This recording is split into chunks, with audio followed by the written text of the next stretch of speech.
सभी साथियों को मेरा प्यार भरा नमस्कार। साथियों, हंसते रहिए, मुस्कुराते रहिए। आज जो 20 तारीख है,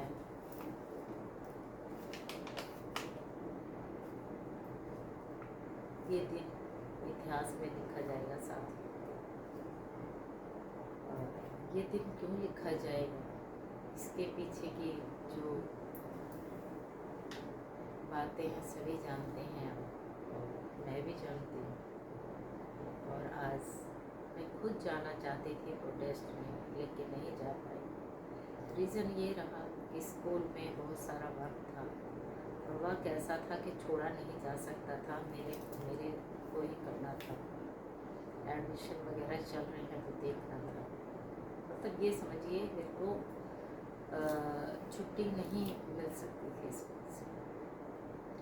और उसके बाद 2 बजे के बाद जब मैंने देखा, न्यूज़ वगैरह सुनी, तो मुझे पता चला कि लोगों को जाने से रोका जा रहा है।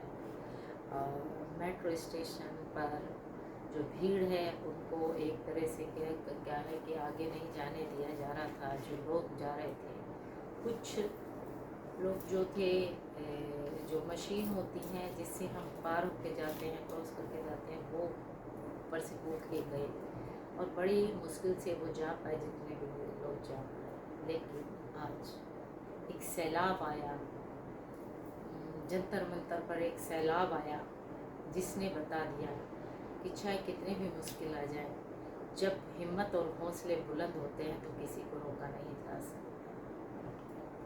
तो मैं सल्यूट करती हूँ उन सभी नौजवानों को, इंसानों को, और जितने भी लोग वहाँ पर आए, जिन्होंने भी सहयोग किया प्रोटेस्ट का।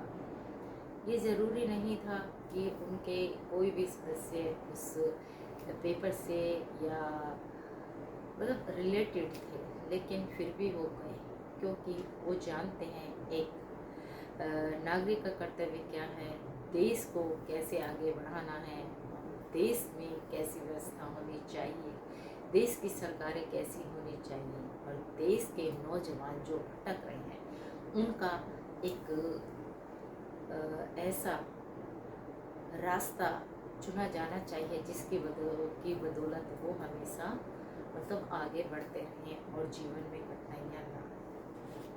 कुछ पंक्तियाँ मैंने उन बहादुर इंसानों के लिए लिखी है जो आज प्रोटेस्ट में सम्मिलित हुए। 6 जून से लेकर आज तक सभी को जिन्होंने इस प्रोटेस्ट में भागीदारी की, मैं सल्यूट करती हूँ। और मैं खुद भी 2 बार प्रोटेस्ट में जा चुकी हूँ। आज तीसरा दिन था मेरा। मतलब मैं जाना तो रोज़ चाहती थी, पर पॉसिबल नहीं हो पाया। घर में कुछ ना कुछ ऐसी प्रॉब्लम आती रही कि मैं बाहर नहीं जा सकती। घर में अकेली है, बेटी अकेली है, और क्या नाम है, एक डॉगी है, उसका जो है डिलीवरी हुई है और उसका सिजेरियन हुआ है, जिसकी वजह से मुझे रुकना पड़ा कुछ टाइम के लिए, क्योंकि बेटी के भी पेपर चल रहे थे लॉयर के, तो लॉ के, तो वो जा रही थी जब इसके पेपर थे, और मैं थोड़ा सा नहीं जा पाई, बहुत मजबूर रही। आज मैं जाना चाहती थी, 2 बजे के बाद दिल्ली के सारे रास्ते चक्का जाम कर दिया गया, लेकिन मैं कंटिन्यू बनी हुई थी, देख रही थी क्या है क्या नहीं। कुछ टाइम तक मुझे लगा, जब वहाँ से जंतर मंतर से लोग जाने तो स्टार्ट हुए, कि भाई सब सही होगा, लेकिन उन्हें तो पहुँचने नहीं दिया गया वहाँ तक। रास्ते में कितनी जो है मुसीबतें झेल हुई। जो लोग आराम से प्रोटेस्ट कर रहे थे, उनके साथ इस तरह का दुर्व्यवहार सरकार के द्वारा, पुलिस के द्वारा समझ नहीं आया। ये कैसी तानाशाही है। ये एक प्रोटेस्ट करने वाले, जो पीसफुल प्रोटेस्ट कर रहा है जो व्यक्ति, उसको इस तरीके से ट्रीट किया जा रहा है, क्या ज़रूरत है। और मैं ये कहती हूँ कि ये कंडीशन आई क्योंकि आपने अभी तक कोई ध्यान नहीं दिया इनकी बातों का। और ये बात सिर्फ ये जो मांग कर रहे हैं, ये जो मांग और प्रोटेस्ट कर रहे हैं सीजेपी वाले और सारे प्रदर्शनकारी, ये कोई गलत नहीं कह रहे, ये देश के हित में बातें कर रहे हैं। उन बच्चों के लिए न्याय मांग रहे हैं जो 25-26 बच्चे जो इस दुनिया से रुखसत हो गए, और मैं ये भी कहना चाहूँगी कि बच्चों को कभी भी निरुत्साहित नहीं होना चाहिए। हर चीज़ का सॉल्यूशन है, इसका भी सॉल्यूशन ढूंढा जाता। अगर वो अपने जीवन को ख़त्म ना करके इस प्रोटेस्ट में शामिल होते तो एक और भी अच्छा सा एहसास होता। मर के किसी चीज़ का सॉल्यूशन नहीं है, मैं ये मानती हूँ। और मैं ये भी कहना चाहती हूँ एज ए टीचर कि शिक्षा हमारा पार्ट ऑफ लाइफ है, ना कि ऑल लाइफ है हमारी। वो लाइफ नहीं है, वो एक पार्ट है। हाँ, शिक्षित होना बहुत ज़रूरी है। और ये भी बहुत ज़रूरी है कि एक डॉक्टर काबिल जब ही बनता है जब वो सभी मतलब प्रोसीजर से गुजरे। तो वो लोग जो नीट में बैठने वाले थे, नीट की परीक्षा देने वाले थे, वो लोग अपने अंदर से एक उनकी जिज्ञासा थी कि वे डॉक्टर बनेंगे। पर क्या हुआ उनके साथ? धांधलेबाजी हुई और उनका भविष्य अधर में लटक गया। कुछ लोगों ने तो अपने आप को सोचा कि ख़त्म करके हमने साथ, लेकिन ऐसा कुछ नहीं है। ख़त्म करके किसी चीज़ का सॉल्यूशन नहीं है। मैं एज ए टीचर या एज ए इंसान, एज ए ह्यूमन बीइंग के अकॉर्डिंग कहना चाहूँगी कि किसी भी प्रॉब्लम का सॉल्यूशन अपने आप को ख़त्म कर लेना नहीं है। हर चीज़ का सॉल्यूशन ढूंढा जा सकता है। अब वो नौजवान जो जंतर मंतर पर प्रोटेस्ट कर रहे हैं, जगह जगह प्रोटेस्ट कर रहे हैं, वो भी तो लड़ाई, वो भी तो संघर्ष कर रहे हैं। और उनके पीसफुल प्रोटेस्ट को इस तरीके से देखा जा रहा है जैसे कोई वे आतंकवादी हों, जैसे वो टेररिस्ट हों और हमारे देश में घुस आए हैं। जब यहाँ की जनता अपने ही लोगों से इस तरह का व्यवहार करती है तो मन दुखी होता है। अब हमारा उद्देश्य ये होना चाहिए कि इस तरह की सरकार कभी ना आए, और जिन लोगों ने इनको सरकार बनाकर भेजा है वो कम से कम एक बार तो देखें, सोचे समझे क्या हो रहा है इस देश में। क्या विश्व गुरु बन रहा है हमारा देश? क्या विश्व गुरु तो जब बनेगा जब हमारे देश के व्यक्ति ही लोग खुश नहीं है अपनी इस राज्य व्यवस्था से। अब प्रजातंत्र देश कम लग रहा है, ये राजतंत्र ज़्यादा लग रहा है, जहाँ पर तानाशाही एक राजा राज कर रहा है और उसके जो अलग अलग कर्मचारी हैं वे उसका सहयोग दे रहे हैं और देश का बेड़ा गर्क कर रहे हैं। तो मैं ये कहना चाहूँगी एक इंसान के नाते कि मेरा एक कर्तव्य बनता है कि मैं सहयोग दूँ। कहते हैं ना कि एक एक बूंद से ही घड़ा भरता है, तो मेरा भी फ़र्ज़ बनता है कि देखिए मैं तो चाहती मैं ज़रूर। और आज मैंने जब टीवी पर देखा बाद में शाम को, तो मेरा दिल रो रहा है कि ऐसा क्यों हुआ। क्या चाह रहे थे वो बच्चे उन लोगों तक जिनके कान में आवाज़ नहीं जा रही, जिनकी आंखों को दिखाई नहीं दे रहा, जिनके मुंह से दो बोल नहीं निकल रहे, जो उनकी बातें नहीं सुन रहे। जब इंसान एक महीने से हड़ताल पर हैं और कुछ लोग उनमें सोनम वांगचुक जी जो हमारे देश के बहुत बड़े साइंटिस्ट हैं, उनकी जीवन तक दाव पे लगा हुआ है, लेकिन उनकी आंखों तक ये बातें नहीं जा रही, उनके पास तक ये बातें नहीं। तो उन प्रदर्शनकारियों का जो प्रोटेस्टर थे उनका ये कर्तव्य बना कि वो वहाँ जाकर वो अपनी आवाज़ बुलंद करें। सिर्फ शांति के साथ ही तो वो जा रहे थे, लेकिन उनके साथ ऐसे ट्रीट किया गया जैसे एक क्या नाम है देश में कुछ हिंसा भड़काने वाला वाक्य चल। ऐसा कुछ नहीं था। ये कानून जो रखवाले समझे गए उन्होंने इस तरह की बर्बरता की और उन निर्दोष बच्चों पर, नौजवानों पर अपने लाठियों का प्रहार किया, आंसू गोले का गैस के गोले का प्रहार किया और क्या क्या नहीं किया। तो मैं जब देख रही थी, मेरा किसी का सिर फटा था, किसी के पैर में लगा था। एक बच्चा, एक नौजवान तो ऐसा था कि मैं बागपत से आया हूँ सर, इन्होंने मेरी मार के ये हालत कर दी है। क्या मैं अपने देश के लिए, देश के नौजवानों के लिए आवाज़ नहीं उठा सकता? क्या मैं, मेरी शकल ऐसी है कि जैसे नेपाली, क्या मैं नेपाली हूँ? तो शर्म आनी चाहिए इस सरकार को जो इस तरह की हरकत कर रही है।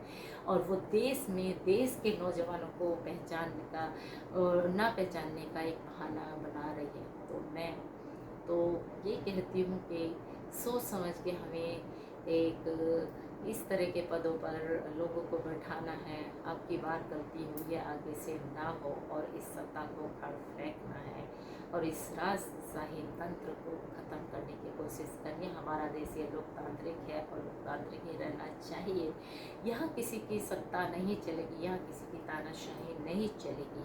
मैं पुलिस वालों से भी कहना चाहूँगी, पुलिस वाले क्या एक बार तो मन से सोचा होता, क्या हाँ सिर्फ हमारी ड्यूटी हमारा सब कुछ है, क्या हमारा कर्तव्य नहीं, हमारी इंसानियत नहीं जागनी चाहिए, क्या आप लोगों की इंसानियत नहीं जागनी चाहिए? एक बार तो कह देते कि हम नहीं करेंगे ये चीज़। जब इस तरह का हौसला दिखाते तो शायद वो किसी क्या नौकरी के पीछे इतना पागल है इंसान, अगर मिल गई है तो कम से कम ये तो सोचे। जब वो व्यक्ति ये नौकरी करने का शपथ लेता है तो वो कहता है मैं पूरी निष्ठा और ईमानदारी से कार्य। किस प्रकार की निष्ठा है, किस प्रकार की ईमानदारी है?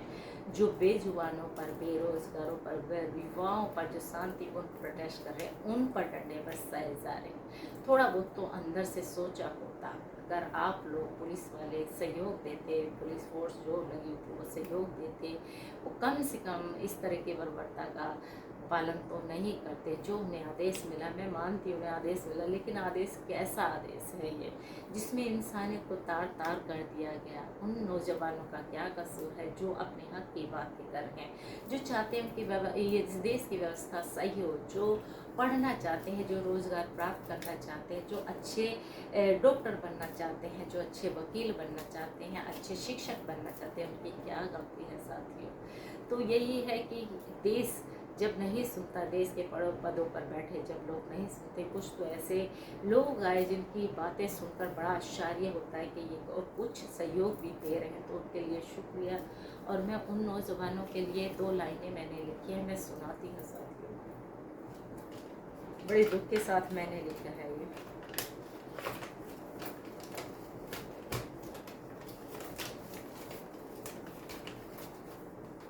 जुल्म तुम करो हम बर्दाश्त करें, जुल्म तुम करो हम बर्दाश्त करें, कानून तुम तोड़ो उसका भुगतान हम करें। समय से जगे हैं पर तुम्हारी कुंभकर्णी नींद टूटती नहीं। हम समय से जगे हैं पर तुम्हारी कुंभकर्णी नींद टूटती नहीं। सरल जीवन तुम बर्बाद करो, हम खून बहाकर आबाद करें। ये कौन सी मानसिकता है, ये कौन से लोग हैं जो इस तरह का हमें मजबूर किया जा रहा है, आम जनता को परेशान किया जा रहा है? उन नौजवानों का क्या कसूर है जो शिक्षित होकर एक कामयाब ज़िंदगी में कामयाब होना चाहते हैं? कि आपका यही कसूर है और वो शांति के साथ और हिंसा के बिना अपना प्रोटेस्ट कर रहे थे। तो मैं सल्यूट करूँगी उन सभी नौजवानों को जिन्होंने आज हिम्मत दिखाई और आज अपना हौसला बुलंद किया, और ये दिन इतिहास में अमर हो गया है, ये लिखा जाएगा। और जब पढ़ेंगे, कहते हैं ना भगत सिंह के बारे में जब हम पढ़ते हैं तो एक दिल करता है कि काश मैं होता या मैं होती और मैं भी भाग लेती उसमें। और आज हमारे देश में वही एक तरह का दौर चल रहा है। तो नौजवानों खड़े हो जाओ, डरो मत, डटो मत। और इसकी मिसाल आज पेश की है, सारा देश एकजुट होकर इस चीज़ का समर्थन कर रहा है। लेकिन बड़े बड़े पदों पर आसीन जो लोग हैं उनके कानों तक बातें नहीं जा रही। जब बाहर घर के बाहर, दरवाजे के बाहर व्यक्ति इंसान अपनी इंसान मांगने को खड़ा है, तो अंदर क्या सत्र किए जा रहे हैं? कौन से सत्र किए जा रहे हैं? पहले देश के नागरिकों की हालत तो देख लो, सत्र तो जब भी तो उनके कानों तक आवाज़ जाती तो है लेकिन इग्नोर कर देते। इन कानों को ऐसी आवाज़ सुनानी चाहिए जो ये शायद सुनने लायक ना रहे। इनको ऐसे हटाया जाना चाहिए ये कभी राजनीति में आने की ना सोचे, और ऐसे पदों पर उन व्यक्तियों को बैठाया जाना चाहिए जो देश के हित में काम करे, जो लोगों की भलाई के लिए काम करे। मेरा यही कहना था साथियों। मुझे बड़ा अफसोस है आज के दिन के लिए, लेकिन एक मिसाल भी पेश हुई कि चाहे कुछ भी हो जाए हम हटेंगे नहीं, हम डटेंगे नहीं। बहुत सारे नौजवान, बहुत सारे बच्चे, बहुत सारे व्यक्ति मैंने देखे जो अपने हौसले के साथ डटे रहे, चाहे उनके कितना भी उनको मारा गया, चाहे कुछ। मैं सल्यूट करती हूँ सभी के लिए। तो जय भारत साथियों, हंसते रहिए, मुस्कुराते रहिए, अच्छे से रास्ते पर चलते रहिए।